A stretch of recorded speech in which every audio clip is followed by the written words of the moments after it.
Jerry Brown here with Jerry Brown Travels, and I just got off of a phone consultation a few minutes ago with Mark.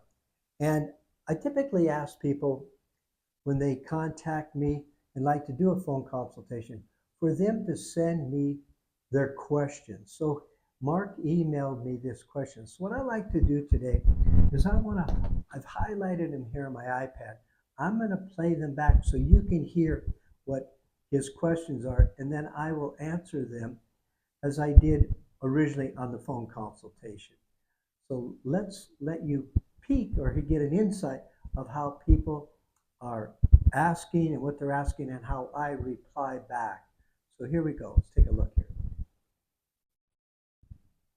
Below is a list of issues that I'd like to address in our phone call tomorrow. What are your favorite and least favorite things about the Lake Chapala area? How long did it take you to adjust to the Lake Chapala way of life? Okay, so he's asking, what are the things we liked about it? What are the things we don't like about it living here? And how long did it take for us to adjust? Well, it took about 3 months to really adjust. You get slowed down when you come into Mexico. It's a different lifestyle. It's a different pace here. So it takes about 3 months, 6 months. It all depends on the individual. And so for Lori, actually, it took a little bit longer than that because here she's coming from Hawaii here. She doesn't know the language. She is confused about the food. Will she be able to pick up the food that she wants and that? And so it took her more closer to about 9 months to a year to really adapt and feel really comfortable here. And then the other thing that Marx wants to know, what are the things that we like about it? Well, I like the culture, I like the weather, I like the financing, I like the people, I like the Mexican people, I like also the expat community here. And the things that I don't like and find as a challenging is the language. Now, Lori has studied the language and she speaks it. I don't. I know a few words in Spanish. I am, learning more and more, but definitely not fluent in Spanish. So I find that very difficult getting around, trying to ask for direction or ask for things. So Spanish is a tough one to have. So if you can, learn some Spanish and start to study, or when you get down here, study Spanish. Now let's listen to the next thing he says.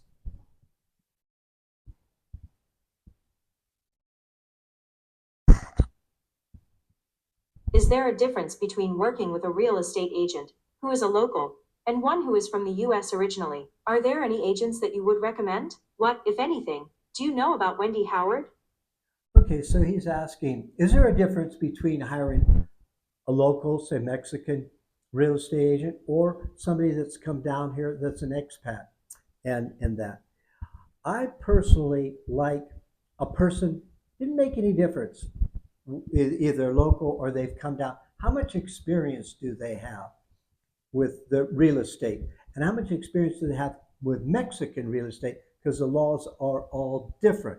The thing about down here with the real estate, there's really not a strict test that you have to take to get to be able to sell real estate in a real estate office. So they come down, the expats, let's say, and they would like to make a living. So they think, oh, great, I can talk, I can socialize, I have a car, I can take people around. I'm going to start selling real estate. But they don't know the law, the Mexican law. I'm a little leery of that. I want somebody that has the experience, maybe 5 or 10 years of selling real estate, knows the law within Mexico. Let's look at the next one.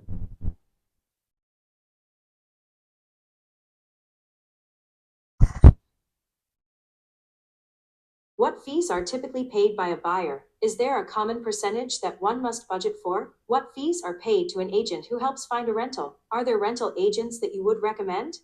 Okay, so what are the fees for real estate agents? So if you're buying a house, okay, then you don't really pay a real estate fee. The person that's selling the house, they are paying the real estate agent to sell the house. That can be between 5 and 7% cost on that. And so what they'll do is between the buyer and the seller's real estate, they'll split the commission. So you, as a person coming in wanting to buy a house, you don't have to worry about paying a commission. And then the other question is he wants to know, is there a difference between using a real estate agent or a person that is only showing you how to rent a house, a rental agent? And so in that regard, you don't pay a fee. They get their money from the owner of the rental, and they typically will pay them a 1% of the rent to maybe 1.5% of the rent. So you as a renter, don't worry about it. You don't have to pay a fee.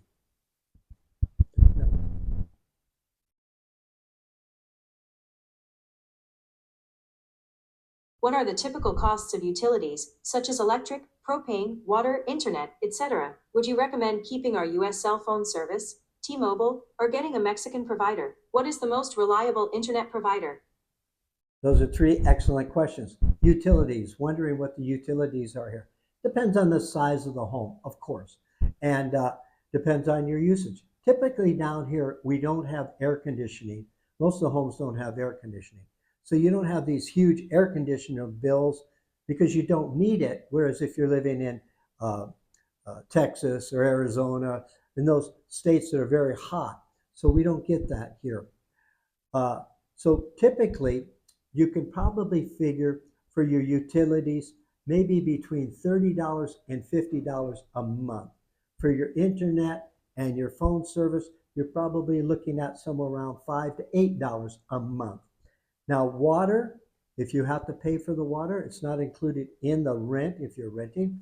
Say you bought a home. So water, we spend about $25 to $30 a month for water. We also, in our association, it's part of our association fee, we get our trash picked up. We also, in our association, we don't have a gardener. So if you wanted to have a gardener and you bought, you're probably looking at about $5 an hour for a gardener.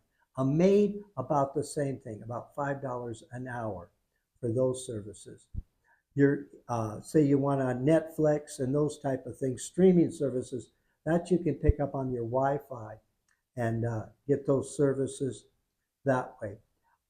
If you want to see major sports and stuff like that, you can buy these little junction boxes. I don't even really know the names. A lot of people have them down here, and you can see those services through those little junction boxes. We have Netflix, we have Amazon Prime, we have HBO. So there's a monthly services charges that we pay for each one of those, and we get it on our iPad. We don't even have a television in our house because we're not really needing to have a television. But and if you are renting a property here, those services like Netflix, Amazon Prime, and all of them, they're going to be extra. That you'll need to pay for yourself in that regard. So all in all, your utilities figure about maybe $125 a month and less.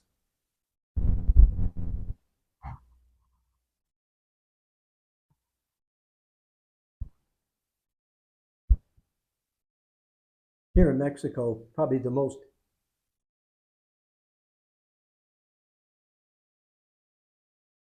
here in Mexico, probably the most reliable internet and Wi-Fi signals that you can get will be through Telmex, Mexico. Now, if you're looking at a cell phone, then you're looking at Telcel for a cell phone.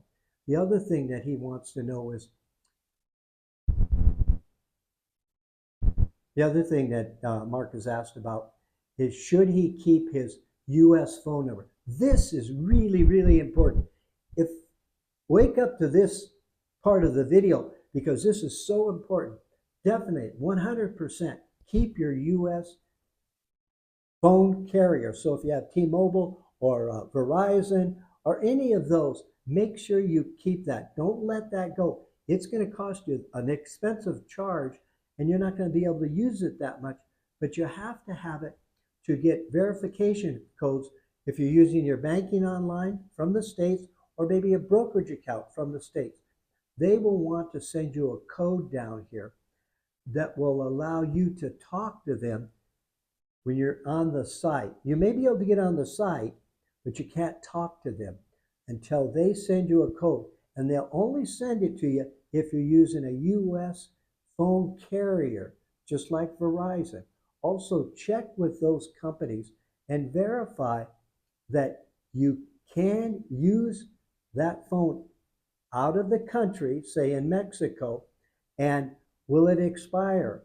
Is some of them, the carriers I understand, are now only allowing you to maybe have it for 3 months, then they take it away, unless you're using it periodically in the United States.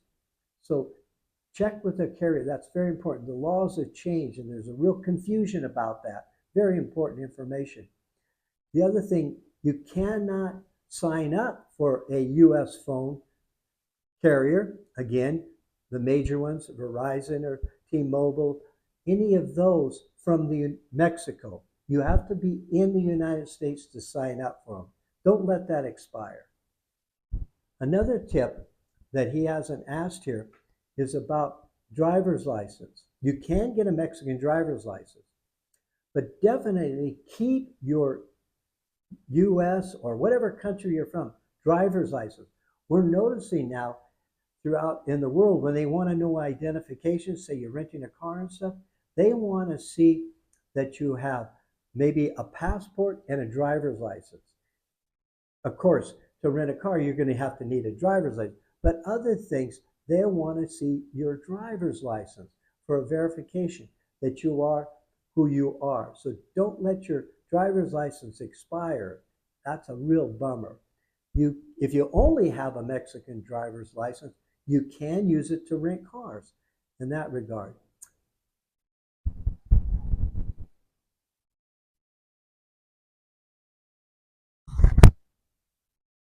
How common are outages of water, electricity, internet, etc.? Are certain areas more prone to outages than others? Are certain areas more likely to experience shorter interruptions? Do you recommend getting one or more generators to use during power outages? So Mark has heard that there's a lot of power outages and stuff like that. And there are some videos where people are talking about the power going out in an area and the refrigerator, defrosting and everything getting ruined in there. And we haven't seen that happen here for many, many years.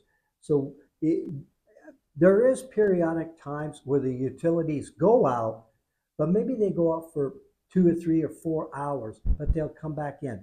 They seem to be pretty responsive of getting the repair done. Maybe it's a blown transformer or something like that. They seem to have good teams now to come out and replace and repair everything quite quickly. Uh, the other thing is he asked, should he buy a generator? No, you wouldn't want to buy a generator.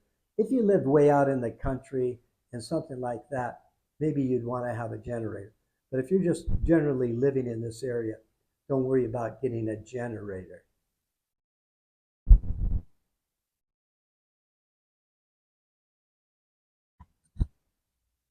This is a good one here. What is the water pressure like? Does that vary by community or by house? Are there steps that can be taken to increase the water pressure? So he's asking about the water pressure here. Is it, strong and stuff like that? We have a water system where in the ground is a water tank. And we have about 30 stairs to get to our front door. So it has to go uphill. Well, we have a pressure tank, and the pressure tank shoots it up and gives us good pressure. I haven't seen any difference in the water pressure here as that we were experiencing in Hawaii.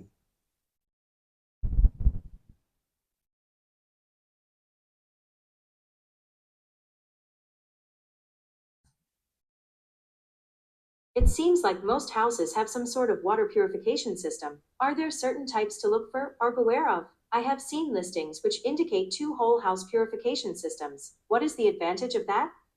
Okay, so Mark's asking about the water, purification of the water, and that he has read and seen stuff where they have purify the water. And definitely you want to have that. Most of the homes have a purifying system. They're typically filters. There's usually about 3 of them, about like this. The water runs through the filters. Then there's a UV light at the top of it, then it runs through that, purifies the water. So most people use that. We don't have a system like that in this house. What we do is underneath the sink, we have a small little filtration system. Has the 3 filters, has the UV, and it purifies the water coming in. But it only goes to a little faucet that comes up on the sink like that. We press it down, and then that's the water we use for drinking.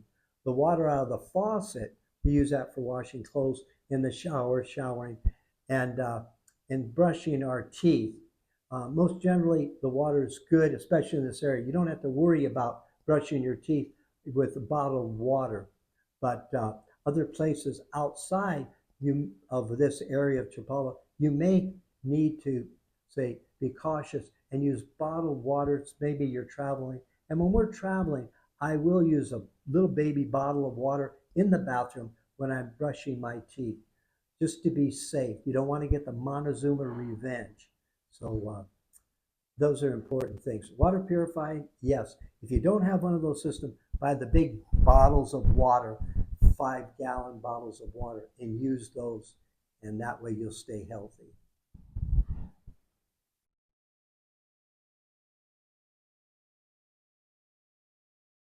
Is there a significant difference between having a septic tank versus a municipal sewer hookup? I believe that one can flush toilet paper at some houses, but not at others. How do we know for sure which houses allow flushing? Is it based on the community, or the age of the house, or is it completely random? Yeah, that's a very interesting, and I mean, it blows people's mind to think that you wouldn't flush your toilet paper, that you're going to put it in a little basket right next to your toilet. Gross, it just gags them to think about that.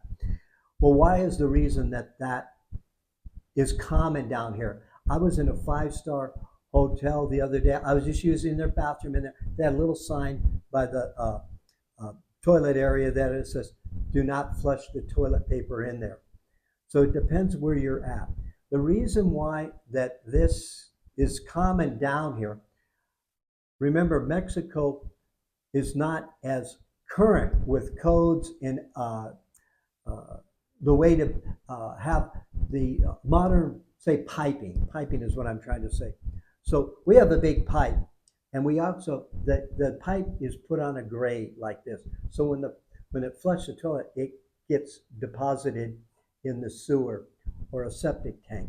So here, a lot of times they don't know about that. Now we're talking about homes that are maybe 30 years old. And when they put it in, they put the pipe in so it's almost straight. There's not enough pressure to push that toilet paper, and so it gets clogged up in there. And what happens then, you got to dig it up and you have a big repair. So they say don't do that. Don't put flush toilet paper down the drain there. Now today they understand drainage and the problems of that on a new home, and they'll put the proper tilt on that pipe so it can flush out easily. So that's why they say that. Is it gross? Well, you just get used to it. You get a toilet paper dispenser, where you're going to throw the toilet. It has a lid on it. It closes up. You close it up. You know what I mean? You don't wait too long. You wrap it up, paper, plastic bag, throw it away. And so, gross or not, that's sometimes what you have to do, especially when you live in an area where they have old plumbing. Now, the other thing that he asked is, what about having a septic tank? A lot of areas that are up on the higher elevations like us, we're on the foothills up in the mountain, and they don't have a sewer system in the streets. So they had to put in septic tanks or cesspools. So that's what we have. So all of our waste goes into a cesspool. Now, you can have that pumped out maybe every 6 years or whatever it takes, depends on the usage, and like that. You can put chemicals in there. Yeast is one of them. That it will go in there, and it actually there's some types of little bugs in that septic tank that will eat the waste. So you can feed this waste or this a little bug, whatever it's called, and that will help it sort of disintegrate and eat up the waste. So you don't have to have somebody come in and pump it out as much. Typically in the lower parts of the village here, they have regular sewer system. They don't need to worry about that. And they're typically they flush the toilet paper down the drain there.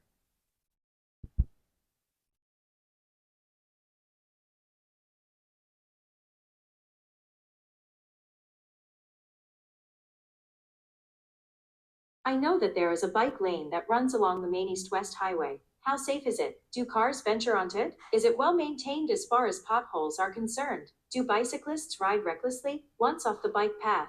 How difficult is it to ride on the cobblestone streets? Are e-bikes common? How safe is it to leave one locked outside of a restaurant while inside eating?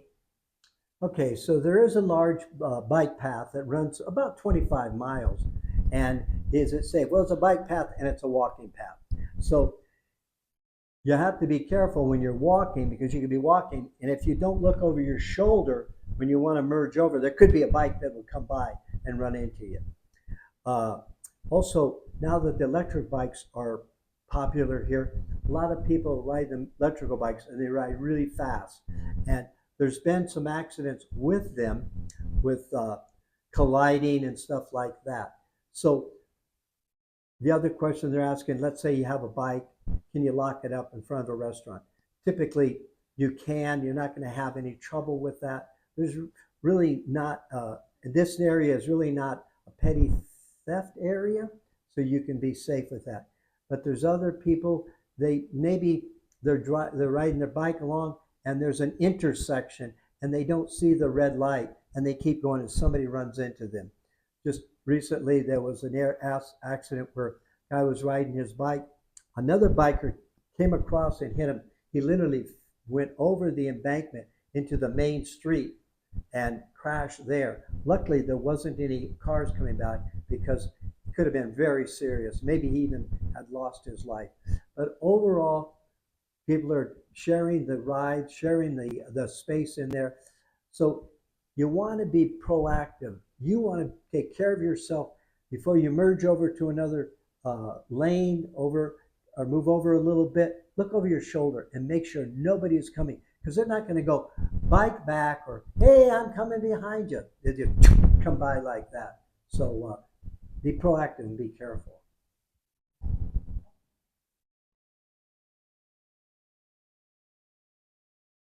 This is a good one. I'm aware that Mexicans love celebrations. Part of the celebrations often include fireworks, loud music, and parties. How far away from the city centers does one need to be to not feel like they are in the middle of the celebrations? Are certain areas more peaceful than others? Yes, there's a saying here, if it's not loud, it's not Mexico. It is loud in Mexico. There are rockets they shoot up and they blast away. They can scare you. Uh, they can be going on at 5 in the morning. Usually it's around holiday times. Not all the time, it's around holiday times. That's the problem. Music, they love loud music. And they there's no restriction by sound. In other words, after 10 o'clock, you can't have this type of music.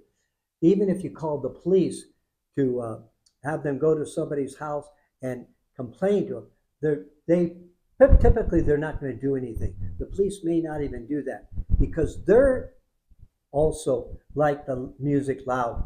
And here's a Mexican family that having the music loud, and they find it very difficult because there's no real enforcement that they can do on it. And so they basically just sort of shine it on. There's another thing that's really important, and this was one of the things I expressed with Mark because he's looking about buying a house down here, and is that when you're looking at finding a neighborhood, especially if you're buying a house, they can have in a neighborhood, a residential neighborhood, they can put in a little house or something, or use that house as an event center, whereas they can have parties there, they can have loud music, and it can go on all night. And you don't know about it because there's no zoning here. So when buying a property here, there's no zoning. So in other words, you could buy a cute little house and everything, and next door neighbor, the next day, the next week, a carpenter guy could come in and set up his carpenter shop. And so you got loud saws and machinery going on all night. So you want to be very careful when you're buying a house to make sure there isn't that. There is no zoning, there's no guarantee. So they will play loud music. You just have to accept it living in Mexico. It's just the way it is.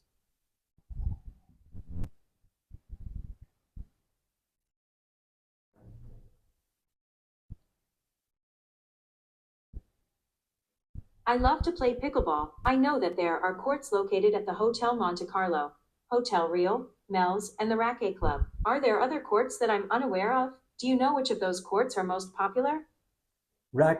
Pickleball is very, very, very popular here. There are more areas that Mark has spelled out here. A lot of little neighborhoods will have pickleball uh, areas, and so you can get involved with it very easily. Typically, walking distance to your place. Very popular. Don't worry about pickleball if you want to play pickleball. A lot of activities there.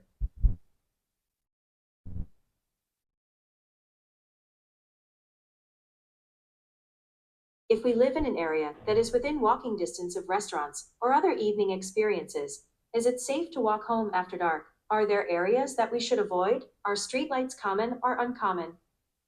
Excellent question. He's mainly concerned about his wife. If she was with some friends and they were out, and would it be safe to walk home when it's dark or at night?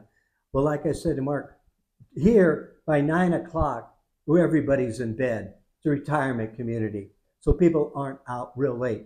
They're not out to even 10, 11, 12, stuff like that. So, but even then, if that was the case, no problem. That seems like there's no violence or petty theft or people, stealing from the people, running by and grabbing their purses. We don't get that here. So don't have to worry about that. I'm not worried about Lori walking the streets or anything. So it's pretty safe. Street lights, definitely not very many street lights. So that part of it, if you were walking, you want to take a little flashlight and bring that along. The cobblestone streets are really rough, and you have to be careful that you don't trip. There, if you're walking at night, again, a flashlight or your phone, you could use as a flashlight, and that would definitely be a good precaution. But like anything, be responsible, know your environment wherever you are at, and don't do something stupid. Don't be drunk and expecting to get home. You know what I mean? Stuff like that. You could trip and you could fall. Not that you're going to get ripped off. I don't see a problem with that. But you could do something stupid, walk in front of a car or something like that. So be mindful of that.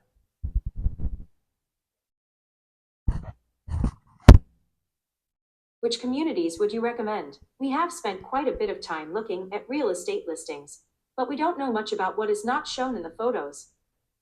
Okay, here again, Mark's asking because he's concerned about buying a home down here. So he wants to know areas that are safe, if there's problem areas.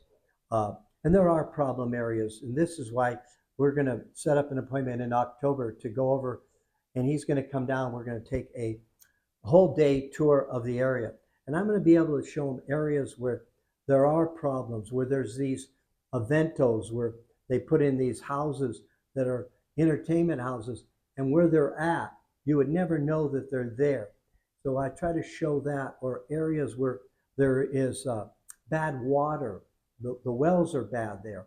And so certain areas that there are here, and then the good areas, where it's very affluent, no problem with water, no problem with, internet or anything like that. Those are stuff that I do on my relocation tour. But in general, the areas that he's talked about, there's no problem.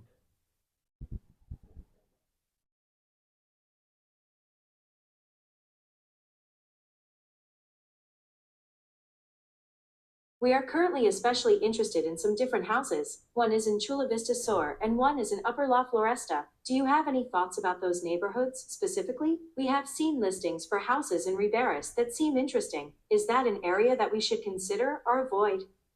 Okay, both of these areas that he's talked about are fine. And that in our phone consultation, he says, I can see the pictures on the, the site that's selling it, or the real estate agent that's selling it.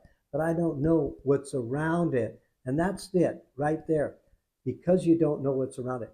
Another factor is you be careful if you're going to buy a house next to a school, okay, or close to the main street in there. Uh, there's an area here where we have a bull ring, and so they have a lot of activities there, rodeos and stuff like that. A lot of loud music comes from that, and that music goes a long way. So you have to be careful of that. If, in dealing with a real estate agent, the thing down here, they don't have to they don't have to disclose, let you know that there's a problem area, okay? And they don't have to say that to you. So if you're not asking, they're not going to tell you. But by a school in that area, typically you'll get your noise and stuff in the morning and in the afternoon.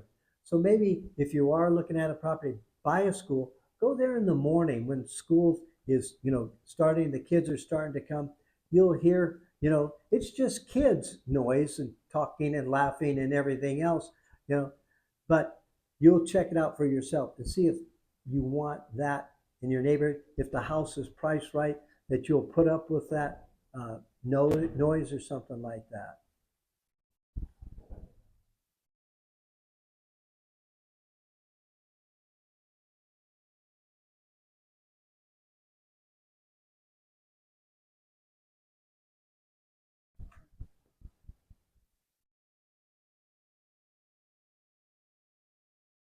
One of the concerns that he didn't ask directly in one way, but I was sharing with him that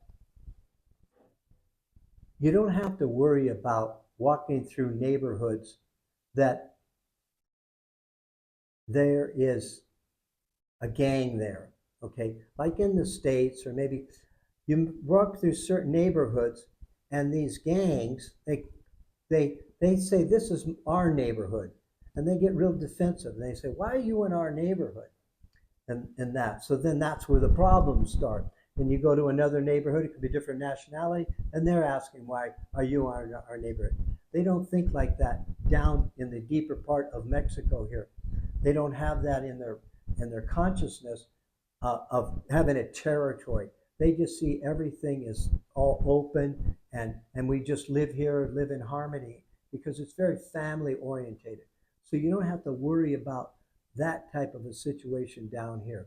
Typically in Mexico, it's throughout Mexico, it's very, very tranquil because they are family oriented. If you go down to the Malecon, the lake, and you'll see on a Sunday, you'll see grandma and grandpa, you'll see their kids, you'll see their kids, you'll see the grandkids, you'll see the baby. They're all together. They even go on vacations together because it's very family orientated. So they have respect for the family, they have respect for the older people, and there's not this competition. It's very tranquil in Mexico. So that's the thing that why we love it down here, because we find it, not dangerous. We don't feel afraid and that. So and we've traveled all through Mexico, driving and everything like that. We'll get into that in maybe another video, and we'll talk about that. Well, this is our little time here with phone consultation, and I hope that you bring some value to you. Now, how about making a comment? Maybe you want to post on the comments some questions you want, and I can answer them there for you. Also, if you want, you can sign up for a phone consultation, and we can go over that and all the things. Or maybe you want to sign up and do a relocation. Now, what Mark's going to do, he wanted to have the phone conversation.